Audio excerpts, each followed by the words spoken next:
Orang ketiga disebut-sebut menjadi penyebab retaknya rumah tangga pengacara kondang Hotma Sitompul dengan sang istri, Desiree Tarigan.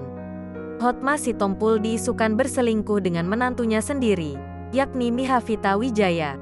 Ibu Mihavita Wijaya tak membenarkan anaknya selingkuh dengan mertuanya sendiri, yakni Hotma Sitompul.